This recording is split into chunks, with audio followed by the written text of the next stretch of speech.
Salve, salve, nação tricolor. Bom, pessoal, vamos falar aí um pouco sobre São Paulo. Vamos falar sobre essa vinda aí do Dineno pro São Paulo. E só uma informaçãozinha aí que saiu na live do Três Zagueiros, que a gente vai dar uma pitadinha aqui. Mas antes disso, se inscreve no canal, deixa o seu like pra gente estar sempre trazendo aqui informação, tá bom? Então, bora pro vídeo. Bom, pessoal, é o seguinte, como não é novidade pra ninguém, Juan Dineno já está no São Paulo. Assinou o contrato ontem, tá? E até o final do ano, né? E com a possibilidade de compra, né? Com caso, claro, ele atinge algumas metas, que seria jogar 50% dos jogos, atuando pelo menos com 45 minutos, né? Também tem algumas outras premiações, que é gols, melhor em campo, enfim, tem outras coisas, mas aí já são variáveis, tá bom? O São Paulo vai arcar aí com uma porcentagem aí do salário do Juan Dineno, que é bem baixo, que não é muito alto, tá? E arrisco dizer que o São Paulo tem feito isso aí porque o Igor Vinícius está saindo da folha salarial do São Paulo. Então seria algo em torno aí de 300 mil mais ou menos, eu acredito que seja isso. Arrisco dizer, tá?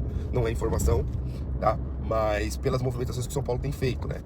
E é importante dizer aí que importante elogiar a diretoria, porque o Juan Dineno é uma boa contratação para o São Paulo, ao meu ver.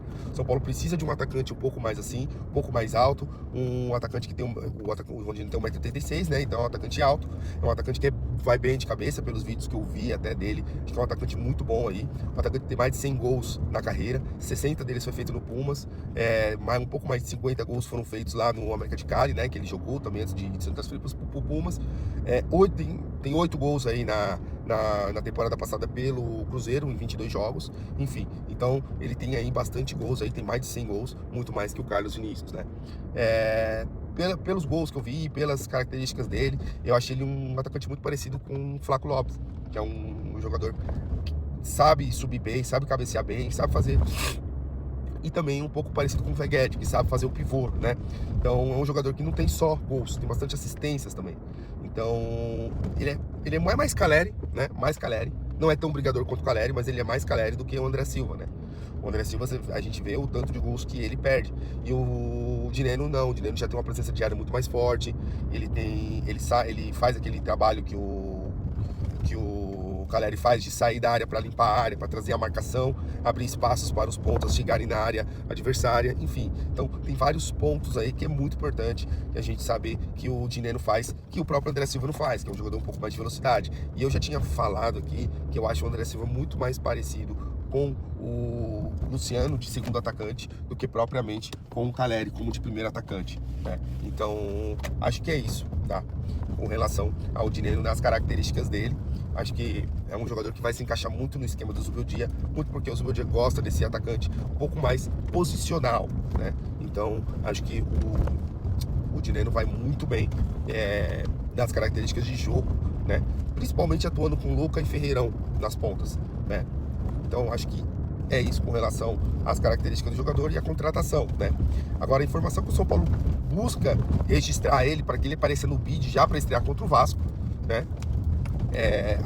Hoje, né? Porque é uma janela de transferências aí especial, que é para o Mundial, né, de clubes, e se encerra hoje. Até hoje que é para inscrever os atletas no Mundial, e aí tem essa janela de transferências aberta, né? E o São Paulo pode fazer essa contratação e registrar ele, e talvez, se ele aparecer no bid, o São Paulo vai conseguir já trazer o Dineno para o banco de reservas aí contra o Vasco, né? Importante falar também que o Veguete, embora ele está vindo aí de uma temporada com poucos jogos, muito por conta de uma lesão no cruzado que ele teve, né? Que é muito parecido com aquela lesão que o Caleri sofreu agora. Ele é um atleta que na última temporada ele fez 27 jogos e 8 gols. Parou por causa de algumas lesões, sim, mas não foram lesões musculares nem nada. Foi uma lesão que ele quebrou o nariz, né? Então teve algumas lesõezinhas nesse último ano. Mas não é um atleta que convive com lesões, né? É um atleta que, no caso, essa lesão foi bem esporádica, né? Enfim. Então, é um atleta que, então, inclusive, já está recuperado dessa lesão e já pode jogar, né? Só que falta um pouco de minutagem, né? É o que a maioria dos setoristas do Cruzeiro tem falado. É um jogador muito bom, mas falta minutagem para ele. Então, aqui no São Paulo, ele ganhando minutagem, ganhando um pouco mais de ritmo de jogo, muito provavelmente que ele vai desenrolar aí e vai fazer uma boa temporada. Essa é a nossa esperança, né? E para mim é uma boa contratação, até porque se a gente vê as redes sociais de cruzeirenses que cobrem o clube, eles lamentam muito a saída do do Hélio Comandante, né? Como é conhecido o Dineno, muito pela sua comemoração que ele faz assim, né? Então,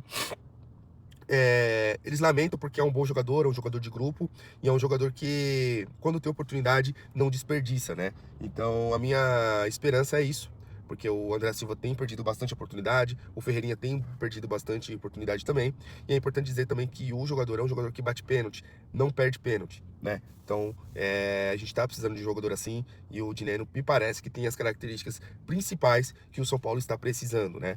Tô bem confiante com essa contratação. Achei uma ótima contratação nos moldes que o São Paulo precisa e muito bem. Eu acho que a diretoria foi muito bem nessa contratação, tá bom? Deixe nos comentários o que vocês acham disso.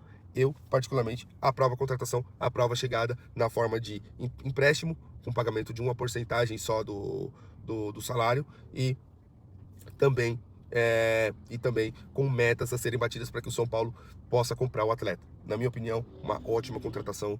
Parabéns à diretoria que fez esse trabalho aí, né?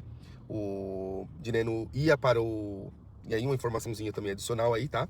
O Dineno ia para o Vitória, mas não foi, muito porque o projeto apresentado para ele foi um projeto apresentado muito parecido com o do Rato. E aí como o futebol fala, né? As pessoas se conhecem muito no futebol. Então, como as coisas com o Rato não deram certo lá, inclusive o Rato tá saindo de lá do Vitória para ir para o Atlético Paranaense, o Dineno ficou meio desconfiado, né, com que o Vitória tinha um projeto que o Vitória ofereceu pro Dineno e acabou optando por vir pro São Paulo, né? O São Paulo já tentou a contratação dele há um tempo atrás, porém, né, acho que uns 8, 9 anos atrás, 2019, o São Paulo tentou em contato com ele lá com o Cuca, né?